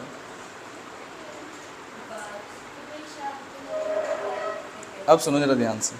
तीसरा तरीका ये था, मैंने कहा क्यों ना मैं उसे अपना दोस्त बना लूँ और उसकी आदतें खराब कर दूँ। इसे बोलते हैं कलेक्टिव रिस्पॉन्स। कौन सा रिस्पॉन्स बोलते हैं? Collective response. मैंने उसे देखा, मैंने कहा स्कूल से तुम सीधे आते हो, सीधे घर जाते हो, हैं? ये एक जीवन है, तुम्हें पता नहीं है क्या क्या मिल रहा है बाहर? आओ जरा खा के आते हैं। क्या ये बात? तुम सीधे स्कूल में जाके 0 पीरियड में पढ़ते हो? अरे तो ग्राउंड में आके देखो, कभी देखो क्या नज़ारे हैं, कोई दिक्कत नहीं है। तुम प्रेयर में जाते हो? नहीं, रुको मैं खाना खिलाऊंगा तुम्हें यहाँ पर सभी के बैग से। ये कौन सा रिस्पॉन्स था? कौन सा रिस्पॉन्स था ये? Collective response. एक रिस्पॉन्स ऐसा जिसमें मैं खुद को एडमिनिस्टर कर रहा हूँ, एक रिस्पॉन्स ऐसा जिसमें सिर्फ मैं अपने किस पे ध्यान दे रहा हूँ? कंपटीशन पे, और तीसरा रिस्पॉन्स ऐसा जिसमें हम मिलके इसको आगे सॉल्व करेंगे। सभी जो फर्म्स हैं, सभी जो इंडस्ट्री हैं, वो आपस में मिलके काम कर रहे हैं। क्या ये बात समझ? इसे कौन सा रिस्पॉन्स बोलते हैं? Collective response. अब पढ़ लीजिए फटाफट से। पहला रिस्पॉन्स कौन सा है? एडमिनिस्ट्रेशन, जिसमें किस पे ध्यान दिया जाएगा? उसके खुद के ऑर्गेनाइजेशन के मिशन, डेवलपमेंट, ऑब्जेक्टिव, पॉलिसी, इन सभी चीज़ों पे ध्यान दिया जाएगा। दूसरा कौन सा है? दूसरा कौन सा है? कॉम्पिटिटिव, कॉम्पिटिटिव का मतलब पढ़िए, competitive response to an environment typically are associated with profit firms can also apply to non profits and government organisation. Such action seeks to enhance, क्या करना चाहते हैं वो, ऑर्गेनाइजेशन की परफॉर्मेंस बाय एस्टेब्लिशिंग क्या, competitive advantage over its rivals. जैसे आपसे अगर मैं पूछूं कि एप्पल के पास क्या कॉम्पिटिटिव एडवांटेज है, बताइए। एक एप्पल का इकोसिस्टम कि जिससे शेयरिंग ऑफ फाइल बड़ा आसान हो जाता है, लैपटॉप से आईपैड, आईपैड से किसी भी चीज़ में, उनका जो खुद का इकोसिस्टम है, ऐसा इकोसिस्टम किसी का नहीं है। वायरस फ्री, एप्पल के किसी भी लैपटॉप में आप एंटीवायरस नहीं डाल सकते, क्योंकि वायरस ही नहीं आ सकते। अगर फिर भी अगर तुमने बहुत ही घटिया तरीके से यूज़ किया वो एक अलग मैटर है, या ऑनलाइन कुछ ज़्यादा ही कुछ XYZ, लेकिन सफारी, एक सफारी जैसे होता है ना गूगल क्रोम और ये सब, तो एप्पल के पास सफारी, तो जनरली उससे वायरस नहीं आते। ये उसका एक कॉम्पिटिटिव है। दूसरा स्टेटस सिंबल, ये एक उसका कॉम्पिटिटिव एज है। वीवो का बताइए क्या कॉम्पिटिटिव एज है over Samsung? No, camera. Vivo की अगर एडवर्टीजमेंट आएगी ना तो कुछ नहीं बताएंगे रैम फास्ट, कुछ नहीं, एक फ़ोटो किस तरीके से आ सकती है, इसी के ऊपर पूरा वीवो बन गया कि फ़ोटो अच्छी कैसे आ सकती है। क्या ये बात समझ, परफॉर्मेंस क्या है, हीट होना है, क्या होना है, ये कोई नहीं देखता। आजकल की पब्लिक भी यही देखती है। ये बस कुछ बच्चों को अगर गेम खेलना है वो एक अलग मैटर है, अदरवाइज़ क्या देखते हैं, कैमरा, परफॉर्मेंस और स्टोरेज, दो ही चीज़ें देखते हैं। क्या ये बात समझ में आई?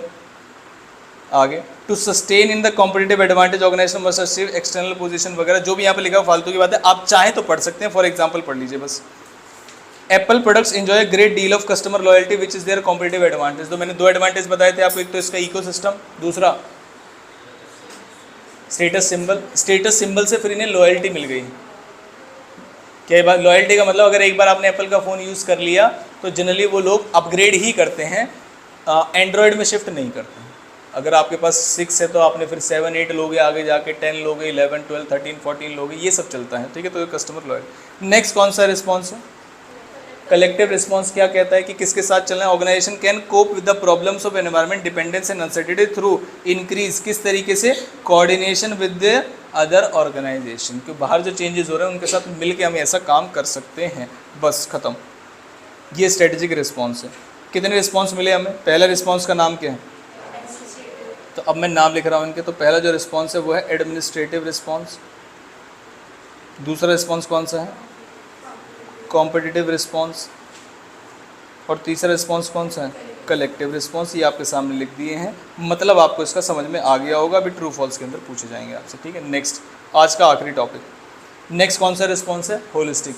ये रिस्पॉन्सेस पढ़ रहे हैं हम फाउंडेशन के अंदर, ये सिलेबस है बस अलग से जो दिया है। ये क्या है? Strategic response. स्ट्रेटेजिक रिस्पॉन्स के अंदर दो कैटेगरी के रिस्पॉन्सेज हैं। पहली कैटेगरी इंटरनल, दूसरी कैटेगरी होलिस्टिक। अब होलिस्टिक समझिए, ये भी आपसे ही रिलेटेड है।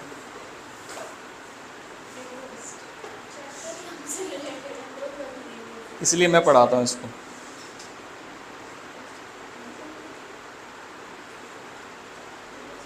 होलिस्टिक रिस्पॉन्स सुनो ध्यान से। पहले तो कितने टाइप के हैं पहले ये पढ़ लीजिए। लीस्ट, प्रोसीड विद क्वेश्चन और डायनेमिक रिस्पॉन्स। इसका मतलब क्या है जरा ध्यान से। पहले है लीस्ट रेजिस्टेंस।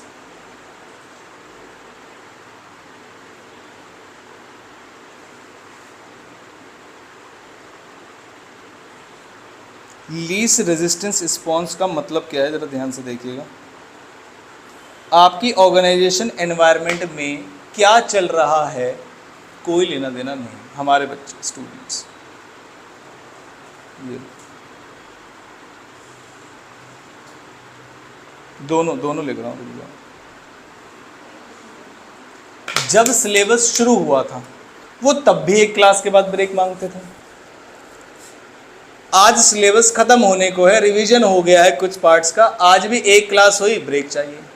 मैं यकीन मानिए अगर जिस दिन एग्जाम है उससे पहले कुछ डाउट क्लास भी रख लूँ ना तो इन्हें 11 और 1 बजे ही दिखेंगे। 11 बज गए तो फर्स्ट ब्रेक, 1 बजे गए तो सेकंड ब्रेक। इसे बोलते हैं लीस्ट रेजिस्टेंस। मार्केट में क्या चल रहा है उससे क्या लेना देना। अभी कितने बजे हैं ये बताओ? 11। ऊपर जाएं, बाहर जाएं, खा के आ जाएं, ये रहता है। ये मैंने इस बैच लिखा है मैंने कि 23 बैच, हर बैच में मतलब कभी कभी जब हमारे एग्जाम चलते थे, हमें तो जो दुकान वाले वो ये कहते रहे बहुत दिन बाद दिखाई दिए हो, दिखते नहीं हो आजकल, क्यों? एग्जाम है इस मंथ में। यहाँ बच्चा एक दिन पहले एच पकड़ घूम रहा है, पेपर से एक दिन पहले। आपकी बात नहीं कर रहा, जो पहले वाले पेपर से एक दिन पहले कहाँ गए थे? दोस्त का बर्थडे था, बस केक काटने के, बस केक काटने। यह है लीस्ट रेजिस्टेंस रिस्पॉन्स। क्या ये बात समझ में है? कौन सा रिस्पॉन्स है? Least resistance. ऑर्गेनाइजेशन में क्या चल रहा है उससे कोई लेना देना नहीं। जैसे आपने एक कंपनी पढ़ी है BSNL, ये लीस्ट रेजिस्टेंस रिस्पॉन्स से चली। तो कहते हैं जियो आ गया, एयरटेल आ गया, इन्होंने कहा चल रहा है, कोई दिक्कत वाली नहीं। और आज भी चल रहा है BSNL, इसने कुछ नहीं किया इसलिए चल रहा है। फिर नोकिया ने भी इसको देखा, अच्छा तुमने कुछ नहीं किया तो हम उसका बेड़ा कर लोगे। क्या ये बात समझ में आई? पक्का BSNL ने कहा देखो लैंडलाइन तो चाहिएंगे ही चाहिएंगे, कुछ भी कर लो तुम, कितने भी वॉकी टॉकी, कितने भी फ़ोन, कुछ भी ले आओ, लैंडलाइन जो गवर्नमेंट डिपार्टमेंट में लगे हुए हैं वो लैंडलाइन ही रहेंगे और वो वहीं रहेंगे। फ़ोन होंगे तो लोग घर ले जाएंगे। क्या ये बात समझ में आई? तो वायर को उखाड़ के तो घर के लेके नहीं जाएंगे, इसीलिए उन्होंने लैंडलाइन लगवाए। और आज तक भी कौन से फ़ोन चलते हैं? लैंडलाइन। क्या ये बात समझ में आई? पक्का। जैसे आप अपने इंस्टीट्यूट में आपकी वो आईडी है ना, जो NRO नंबर वगैरह से लॉगिन करते हैं, उसमें देखना, उसमें एक नंबर मिलेगा आपको, वो फ़ोन नंबर होगा, व्यक्ति लगाए हुए का एक डेडिकेटेड फ़ोन नंबर है, एक व्यक्ति है जो सिर्फ आपसे बात करेगा, आपको दिया हुआ है उसका नंबर। क्या ये बात समझ में है कि आपको अगर कोई परेशानी हो तो आप इससे देख सकते हैं। आगे बस, तो वो फ़ोन नंबर है या लैंडलाइन नंबर है? वो फ़ोन नंबर है, क्योंकि ये गवर्नमेंट डिपार्टमेंट नहीं है। अभी किसी गवर्नमेंट डिपार्टमेंट का नंबर निकालो, कौन सा नंबर होगा? लैंडलाइन। कौन सा नंबर होगा? लैंड। और उनका एक ही काम होता है, जैसे मान लीजिए ये फ़ोन है और ये उसका जिससे उठा के बात करते हैं, वो ऐसे रख देते हैं। मैंने खुद कितनी बार देखा है, ऐसे रख देते हैं आराम से। क्या हो रहा है भाई? बिजी चल रहे होंगे, कस्टमर के फ़ोन आते रहते हैं, उनके पास कंप्लेन आती रहती है। तो ये लीस्ट रेजिस्टेंस इसको। क्या ये बात समझ में आई? फिर दूसरा रिस्पॉन्स कौन सा है, ज़रा फटाफट से पढ़िए, कौन सा है? Proceed with caution.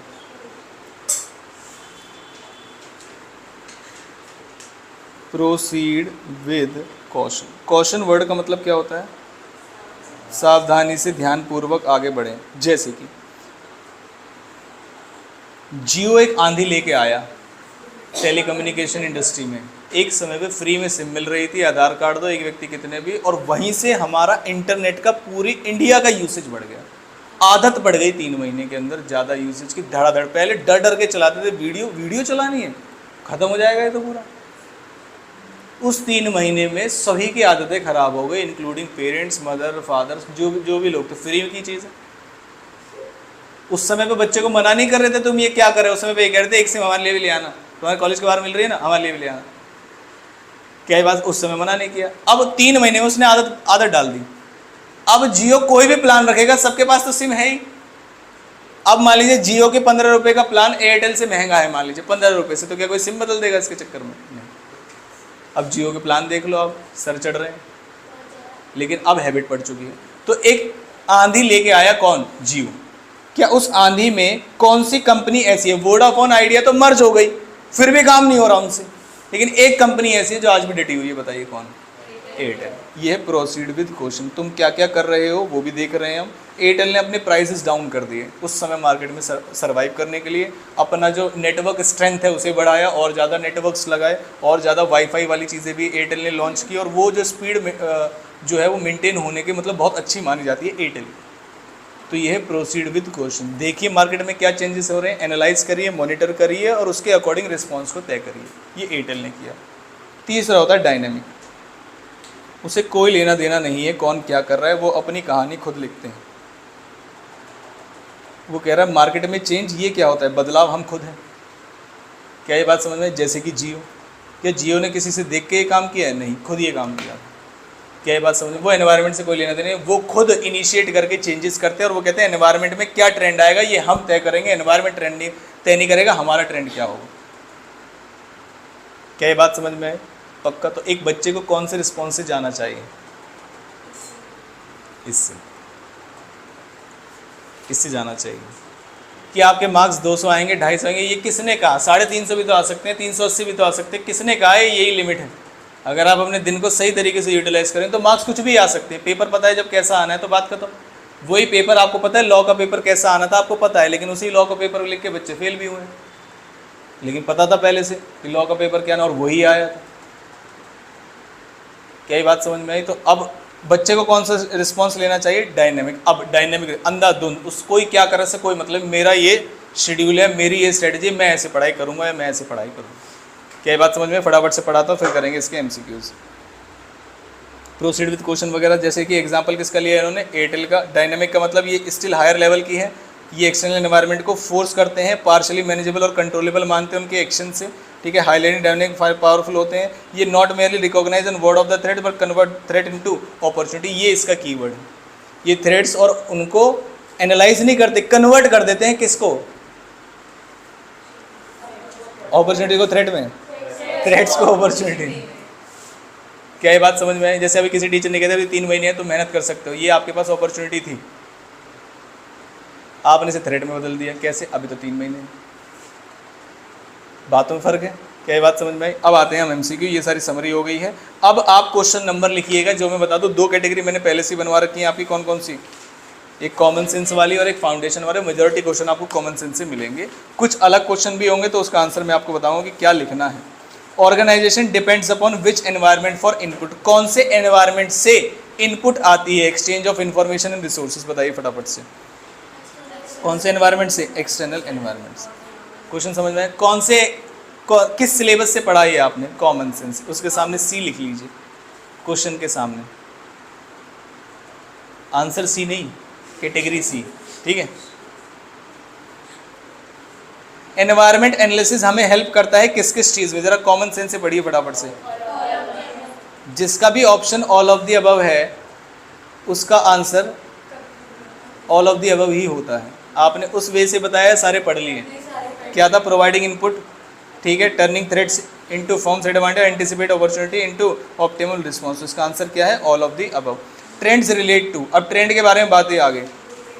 Grouping of similar events, ये इसका आंसर होना चाहिए। Next, which of the following exhibit characteristics of business environment, बताइए फटाफट से। मैंने बताया था ऐसा क्वेश्चन आएगा। एनवायरनमेंट इज स्टैटिक, सही है गलत है? गलत। Environment is dynamic, yes. Environment is complex and multifaceted, ये भी सही है। शॉर्ट टर्म रीच, गलत है। तो 2 ही आंसर सही है, सेकंड और थर्ड। और उसका ऑप्शन कौन सा है?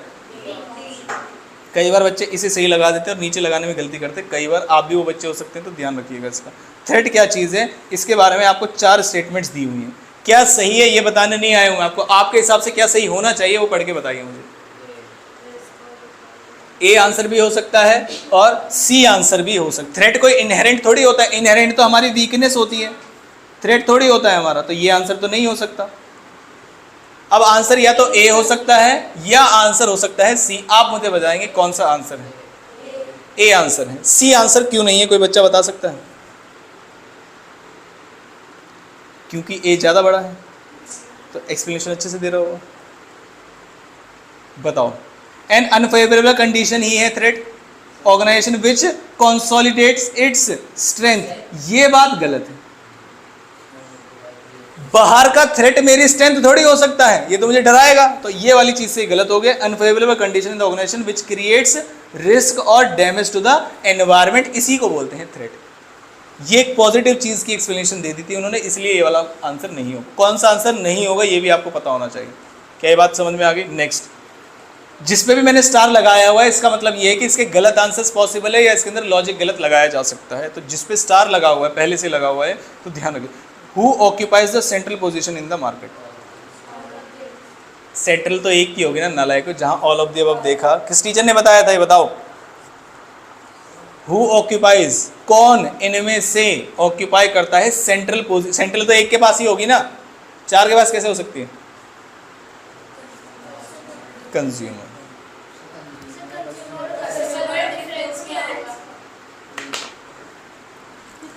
ये मैंने अब यहीं रखवा लिया है और यहीं से गोली मार दो तो कहाँ से निकलेगी? कंज्यूमर और कस्टमर में डिफरेंस नहीं पता तुम्हें? बताओ। आपके पिताजी आपका फोन लेने गए, यूज आप करोगे, कस्टमर कौन कंज्यूमर कौन? जो यूज करेगा वो कंज्यूमर है। बाहर से एक पिताजी, मैंने देखा था एक बच्चे के मोमोज खरीद रहे थे, पिछले साल की बात है। मैंने पकड़ लिए, मैंने कहा तुम तो कहते हो कि बच्चे को मोमोज नहीं खाना चाहिए, तुम क्यों खा रहे हो?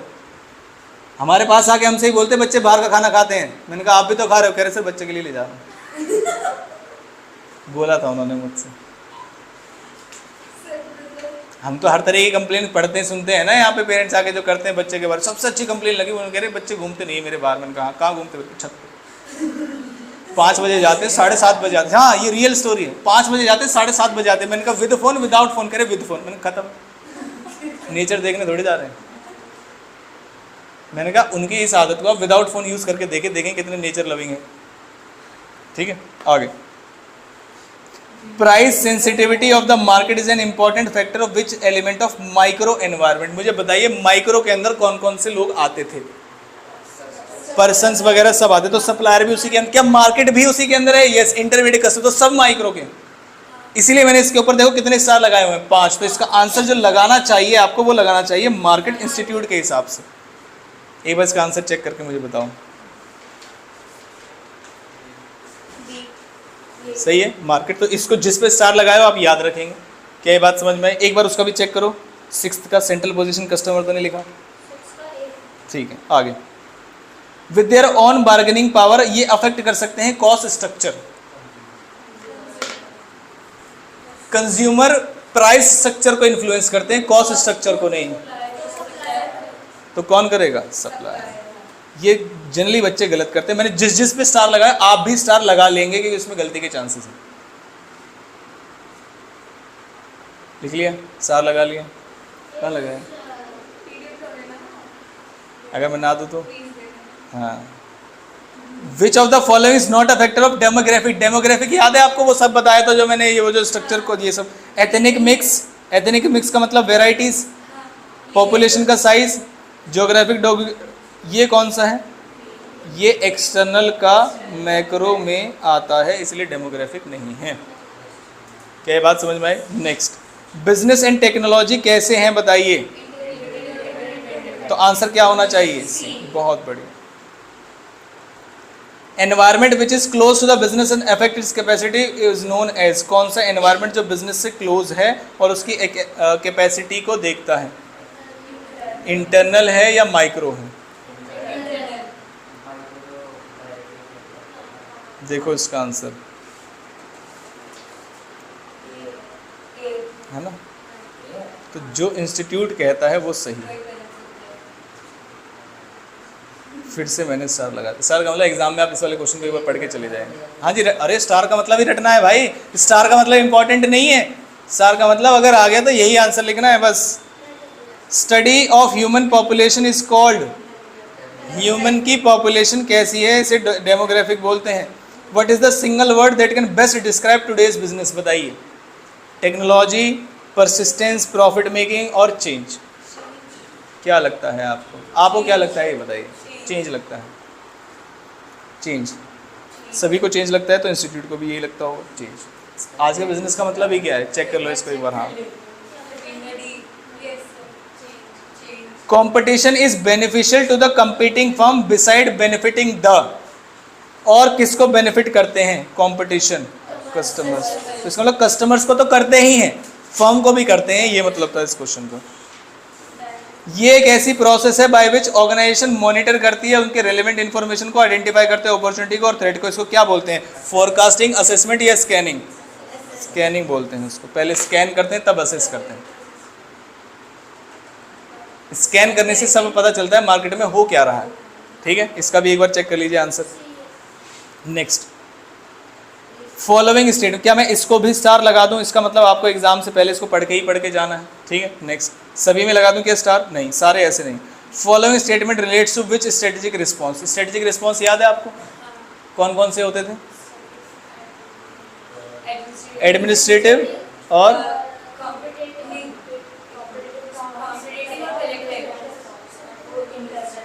इंटरनल और होलिस्टिक होते थे, उसमें से कोई भी हो सकता है। अब पढ़ते हैं। They seek to monitor the changes in that environment, analyse their impact on their own goals and activities and translate them into. अब ये 3 में से हो सकता है, या तो सबसे पहला लीस्ट रेजिस्टेंस, या प्रोसीड विद कॉशन, या फिर हो सकता है डायनेमिक। तो क्या कह रहा है? ये पहले चेंजेस को देख रहा है, ये डायनेमिक नहीं है, ये है आपका प्रोसीड विद कॉशन। पहले वो चेंजेस को देख रहा है, इम्पैक्ट देख रहा है। डायनेमिक था फ्री फ्लो जियो, डायनेमिक और चेंज को यहां पर कनेक्ट मत कीजिए आप। मार्केट के एनवायरनमेंट को एयरटेल ने देखा, उसके बाद अपने गोल्स वगैरह को सेट किया और फिर ठीक है से बोलते प्रोसीड विद क्वेश्चन। क्वेश्चन समझ आया है नहीं, जल्दी से बताइए। अगर वो फ्री फ्लो भाग रहा होता जिससे कोई लेना देना नहीं है किसी और से, तब आता है इसके अंदर। Next, which of the following is not a part of economic environment, इनमें से कौन सा इकोनॉमिक एनवायरनमेंट का पार्ट नहीं है? Market trade cycles, consumer buying patterns, consumer interest in exchange rate, कौन सा नहीं आएगा बताइए फटाफट। ये किसके अंदर आता है? सोशल के अंदर आता है। तो बताना सी क्या है फिर? हाँ, ये परचेजिंग पावर और इनकम लेवल है जो कि किसके अंदर आता है? इकोनॉमिक के अंदर।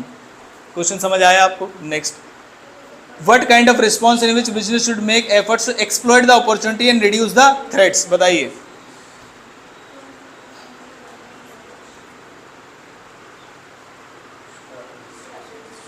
ये कैटेगरी मतलब इस मीनिंग है ये स्ट्रेटेजिक रिस्पॉन्स की, ठीक है, इसे देख लीजिएगा। Next, which of the following is not a characteristics of least resistance. Least resistance का मतलब क्या होता है? जिन्हें औरों से कोई लेना देना नहीं। क्या ये सिंपल रहते हैं? यस। क्या ये पैसिव रहते हैं? पैसिव एक होता है एक्टिव, एक होता है पैसिव। तो ये क्या रहते हैं? पैसिव, कोई दिक्कत वाली बात नहीं। क्या ये डायनेमिक रहते हैं? नो। जो भी कहते थे ना ऑल ऑफ द अबव, जहाँ आता है उसे ऑल ऑफ द अबव लगा दीजिए, हर जगह नहीं चलता, आपको ध्यान रखना है इस चीज़ का, ठीक है। Next, perceiving the needs of the external environment and creating them, satisfying the expectation and demands of the client group is called।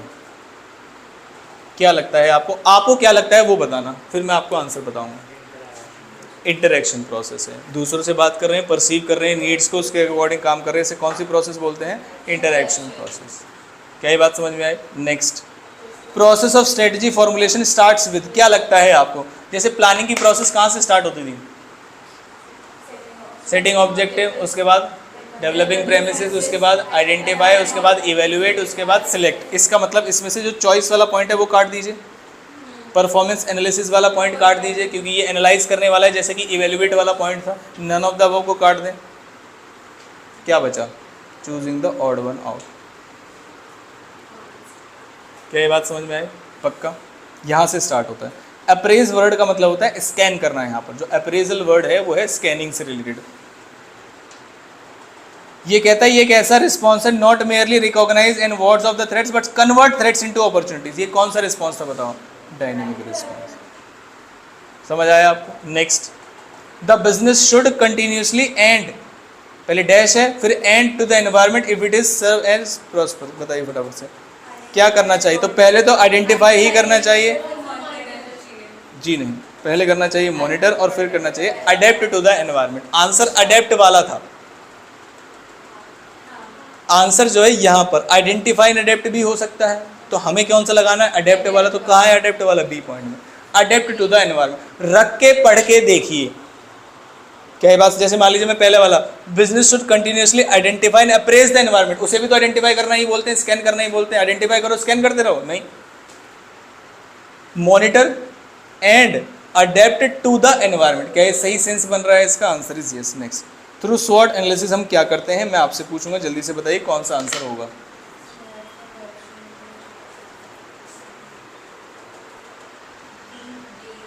D answer होगा, पक्का? पहला क्यों नहीं होगा? Strength and weakness existing within the organisation can be match with the opportunity threats in the organisation, जो कि इन the organisation नहीं है। ये कहते हैं strength and weakness outside the organisation, ये कट गया। Strength and weakness outside the organisation, ये कट गया। Strength and weaknesses existing within the organisation can be match with the opportunity threats in the environment. ये environment मतलब external वाली बात है, तो ये वाला ऑप्शन जो है आपका सही है। Next, relationship between organisation and environment can be described through, किस तरीके से? क्या वो इन्फॉर्मेशन एक्सचेंज करते हैं, रिसोर्स एक्सचेंज करते हैं, या इन्फ्लुएंस करते हैं पावर को? सभी चीज़ें करते हैं। क्या ये बात समझ में आई? Next, according to Peter Drucker aim of the business, ये आपको क्रिएट एंड रिटेन कस्टमर, ये पीटर डकर का काम कहा है उन्होंने, तो जो उन्होंने कहा है वही हमें मानना पड़ेगा। वो कहते हैं कस्टमर को क्रिएट करो और रिटेन करो। क्या रिटेंशन किसी भी बिजनेस के लिए ज़रूरी होता है? बताइए कैसे?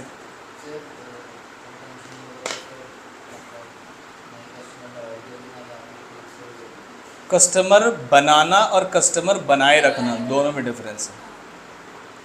क्या ये बात समझ में आओगे? जैसे मान लीजिए हम कोचिंग के काम में, किसी भी काम में, मान लीजिए कोई बच्चा 11th में आया तो हमें ऐसा लगता है वो 12th में नहीं जाएगा कहीं भी, इस चीज़ को हम रिटर्न में दे सकते हैं। अगर उसके बाद भी चला जाए तो वो उसकी किस्मत, वो जितना अच्छा, या कोई और जो भी रीज़न हो सकता है, इन जनरल नहीं जाते। इसे क्या बोलते हैं? रिटेंशन। क्या बोलते हैं इसको? रिटेंशन। रिटेंशन रेशियो ज़्यादा होना चाहिए, कम होना चाहिए? ज़्यादा से ज़्यादा होना चाहिए। एक बार आए तो जाए ना, जैसे कि एप्पल, रिटेंशन रेशियो है उसकी। गरीबी आ जाए तो ही चेंज करते हैं। पहले मेरे पास भी एप्पल हुआ करता था, अदरवाइज एप्पल से चेंज नहीं करता, है ना। Non specific elements of organisation surrounding that में effect the its activity. Non specific है, स्पेसिफिक मतलब कौन सा एनवायरनमेंट? Micro environment. जो स्पेसिफिक है तो इसका मतलब क्या माइक्रो में कस्टमर सप्लायर एम्प्लॉयज आते हैं? यस। सप्लायर ओनर एम्प्लॉयज आते हैं? यस। कस्टमर इंटरमीडिएट सप्लायर आते हैं, तो बचा कौन सा? इसको आप किस तरीके से सॉल्व कर सकते थे? Choosing the odd one out. एक लिखा है ना, सारे थोड़ी आते हैं। Choosing the odd one out. Employees है खाली, क्या बाकी किसी के बारे में हमने पढ़ा था? नहीं पढ़ा। क्या बात समझ में आ गई? इससे ये क्वेश्चन सॉल्व होता है। Next, the environment refers to the nature and direction of economy in which a company में ऑपरेट। तो ये कौन सा एनवायरमेंट है? मैच द फॉलोइंग पढ़ा है अभी? नेचर इकोनॉमी का कौन सा एनवायरमेंट होगा? इकोनॉमिक। सिंपल। इसी को ज़्यादातर बच्चे गलत करके आएंगे, इस बात को साइन करके दे सकता हूँ। देखो, the dash environment refers the nature and direction of किसका? इकोनॉमी का। तो किसका पूछा जा रहा है? इकोनॉमी का। तो कैसा एनवायरमेंट है? इकोनॉमिक। बड़ा simple. Which of the following statement is not a factor influencing socio culture environment. याद है आपको सोशल कल्चर कौन कौन से होते थे? देखिए, फैमिली का structure changes, opportunising out of technological innovation, क्योंकि ये कौन सा एनवायरमेंट है? टेक्नोलॉजी। आगे बात समझ में। Next, analyse process of change in the business involves conceptualising is as. Analysing the process of change, ये कौन सा है? डायनेमिक। यही बताया था मैंने आपको चैप्टर नंबर 3 में। डायनेमिक वर्ड का मतलब ही चेंज होता है। The performance of business in a private sector is measured by, किस चीज से? प्रॉफिटेबिलिटी से, कस्टमर सेटिस्फेक्शन से, नंबर ऑफ एम्प्लॉय से, salary of board of director. अब इसके दो आंसर पॉसिबल है, प्रॉफिटेबिलिटी और कस्टमर सेटिस्फेक्शन। अब किस चीज़ पे ध्यान दिया जा रहा है? Customer satisfaction. आंसर देखिए, क्योंकि ये कौन सा सेक्टर है? बात बताओ। ये आपने पढ़ा होगा, role of profit in business, class 11th, chapter 1, measure of efficiency. नहीं पढ़ा तो अब देख लीजिएगा, प्रॉफिटेबिलिटी से होता है। ठीक है। अगर यहाँ पर गवर्नमेंट एंटरप्राइज होता तो कस्टमर सेटिस्फेक्शन। हालांकि दोनों में सेटिस्फाइड नहीं है, उल्टा प्राइवेट से सेटिस्फाइड है, गवर्नमेंट से सेटिस्फाइड। आप ट्रेन की सुविधाओं से सेटिस्फाइड है या मेट्रो से सेटिस्फाइड है? अब अगर मेट्रो में जाओगे तो फिर असलियत पता चलेगी। जहाँ चढ़ना नहीं है वहाँ चढ़ा लेती है पब्लिक, जहाँ उतरना नहीं है वहाँ उतार देती है पब्लिक।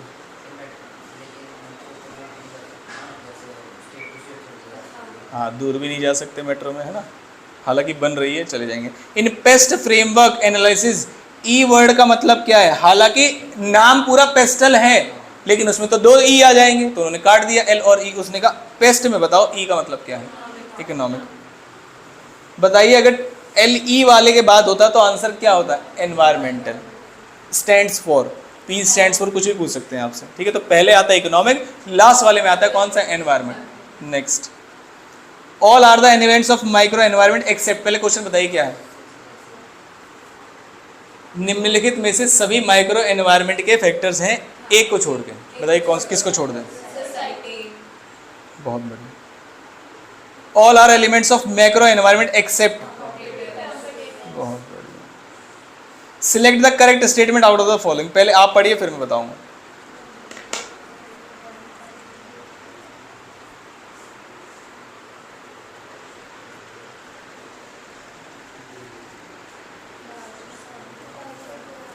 कौन सा? बी आंसर है, और मैं आपके इस आंसर से बड़ा खुश हुआ हूँ। इकोनॉमिक्स आप अच्छे से पढ़ते हैं। लार्जली का मतलब होता है टोटली आउट ऑफ कंट्रोल नहीं होता, लार्जली आउट ऑफ कंट्रोल होता है, थोड़ा सा कंट्रोल में होता है। आप अपनी स्ट्रेंथ और वीकनेसेस पे काम करके इसके इफेक्ट को न्यूट्रलाइज कर सकते हैं। ठीक है। Next, in response to change in the environment organisation in general should, क्या करना चाहिए उसको, अंडरस्टैंड करना चाहिए impact of the opportunity and make appropriate modification, या मेक एफर्ट करनी चाहिए to revert back to the organisation that so that function organisation can function smoothly. बताइए ए और बी में से ज़्यादा बढ़िया आंसर कौन सा है? इनमें से एक आंसर है, ये आंसर होना चाहिए, सोच लो, दोबारा पढ़ लो।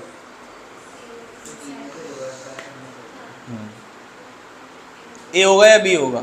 ए आंसर होगा। आप रिवर्ट बैक का मतलब समझ रहे हो कि जीएसटी में चेंज किए, तुमने कहा अंडरस्टैंड करो, वापस कर दो, बोलो नहीं मान रहे चेंज, ऐसे थोड़ी हो सकता है।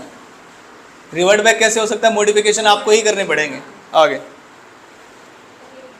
रीड द फॉलोइंग 3 स्टेटमेंट्स, लेकिन करें क्या उसके बाद? From the combination given select the alternative that represent the statement that are, यहाँ पर है क्वेश्चन, बच्चे पहले पढ़ना शुरू कर देते हैं, ट्रू वाली चीजें पूछनी। Environment is constantly changing in nature, क्या ये बात सही है? Yes.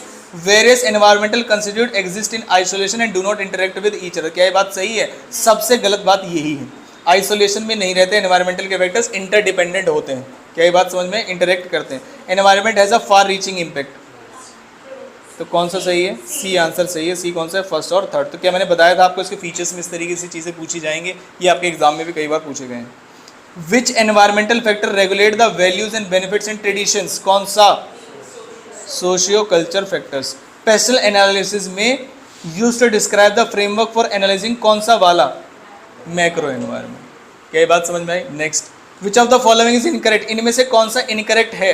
Value statement mission objective culture are part of internal environment, क्या ये बात सही है? Yes. Customer company supplier constitute external but micro environment. Technological advancement group internal कह रहे हैं, इंटरनल बट मैक्रो, गलत कहाँ से है ये? यहाँ पर आना चाहिए एक्सटर्नल बट मैक्रो, क्या ये बात समझ में आई? नेक्स्ट, सॉर्ट का मतलब क्या है? पेस्टल रेफर्स टू पॉलिटिकल, अगर सारी चीज़ें सही लिखी हुई हैं इसमें, all these are external, all these are constitute macro, इसलिए क्वेश्चन पढ़ना बहुत ज़रूरी होता है, क्या ये बात समझ में आई? आगे, which of the following constitute demographic environment, इनमें से कौन सा demographic environment? Nature of economic किसमें जाएगा? इकोनॉमिक में। Size, composition, distribution, population and sex ratio, मतलब मेल एंड फीमेल वाला, तो क्या यही इसके अंदर जाएगा? फॉरेन ट्रेड पॉलिसी वगैरह गवर्नमेंट में चला जाएगा, इकोनॉमिक में चला जाएगा। Next, change of the customers liking for oil foods to healthy packaged foods can be classified among which of the following, इसे ट्रेंड बोलें या इवेंट बोलें? ट्रेंड बोलना चाहिए, एक बार चेक कर लीजिए, इवेंट तो नहीं बोला है, सभी का हो रहा है ऐसा, है ना? Next, which of the following internal strategies, internal के अंदर कितनी आती थी? 3। पहला एडमिनिस्ट्रेटिव, कॉम्पिटिटिव और collective. Involves formulation, clarification of organisation mission, mission किस में बनाते थे? एडमिनिस्ट्रेटिव में। डायनेमिक इसके अंदर थोड़ी ना है, एडमिनिस्ट्रेटिव में अपना मिशन, विजन, वैल्यू स्टेटमेंट चाहिए। बताओ, 3 बच्चे वो यही वाले थे ना, अपना मिशन, अपना विजन, एक कंपटीशन को देख रहे थे और एक मिलके वाला point. Data which is useful for decision making is called information, बोलते हैं बिजनेस के लिए। विच of the following is not a part of internal environment of the business, कौन सा नहीं है? जल्दी बताओ, इंटरनल का एनवायरमेंट का पार्ट नहीं है। कस्टमर्स इंटरनल, वो माइक्रो है एक्सटर्नल एनवायरमेंट के।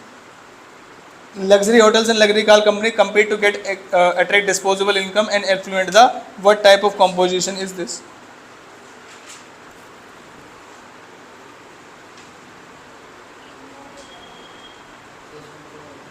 ये कहते हैं लग्जरी होटल्स और कार्स वगैरह वाला जो बिजनेस होता है वो नॉर्मल कंपटीशन वाली चीज़ नहीं करते हैं, तो इनडायरेक्ट लिखना चाहिए, एक बार चेक कर लीजिए, उसमें कंपटीशन होता नहीं। कभी रोल्स रॉयस की ऐड देखी है? इनडायरेक्ट का मतलब वो नहीं, एग्जाम्पल दिया उन्होंने, इन तरीके की इंडस्ट्री, लग्जरी वाले होटल्स, लग्जरी वाले कार्स कभी ऐड नहीं करते, ये कह रहे हैं। Race, age, income, education background, asset, ownership, location, ये सब are part of which environment? Socio cultural में आना चाहिए, है ना? सोशो कल्चर में आना चाहिए ना, डायनामिक नहीं, डेमोग्राफिक बोलते हैं उसको। Next, while analyzing the technical environment which of the following is not considered?